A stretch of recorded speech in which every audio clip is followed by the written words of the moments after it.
د غزني محبس کې د کار او ټولنیزو چارو ریاست په همکارۍ د یونیسف موسسې له لوري شاوخوا 100 تنه بندیانو ته ژمني کیټونه وویشل شول. د مسؤلینو په وینا په دغه بندیانو کې 42 تنه ماشومان او شاوخوا 15 ښځې شاملې دي چې ژمني کیټونه ورته وویشل شول.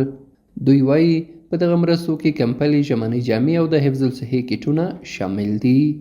دغه مرسته چې په دې کې کمپل او جمپر او بوټ او جراب او بنین دغه شیونه شامل دي.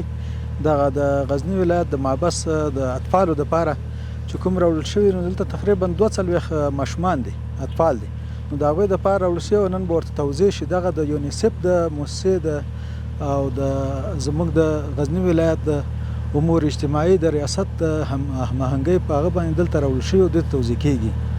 دغه مرسته خو د ریاست کار امور اجتماعي په هماهنګۍ د یونیسف په مالي لګښت باندې چې د غزنی ولایت محبس د مرکز اصلاح اطفالو دپاره 42 کسانو ته دا مرسته توزیع شوه.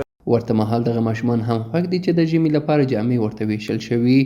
دوی د مسؤلینو له ښه چلند څخه هم راضي دي او وایي چې د زده کړو زمینه هم ورته برابره شوې ده.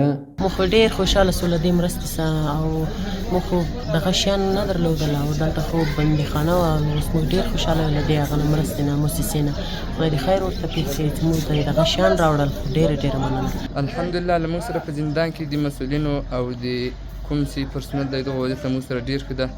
الحمدلله د دیني او عصري علومو زمینه یې راته برابره کړې ده او کوم استادان چې 4 استادان راته راځي د سواد اموزي او د قاعدې د قرآن کریم د ناظرې، حتی که د چا قرآن کریم یادي او حفیظ استاد راځي هغو ته خپل دور هم تېرولی شي. د مسؤلینو په وینا د غزني محبس کې شاوخوا 1570 تنه بندیان چې پکې 15 ښځې او 42 ماشومان شامل دي خپل د بند شپې او ورځې سبا کوي.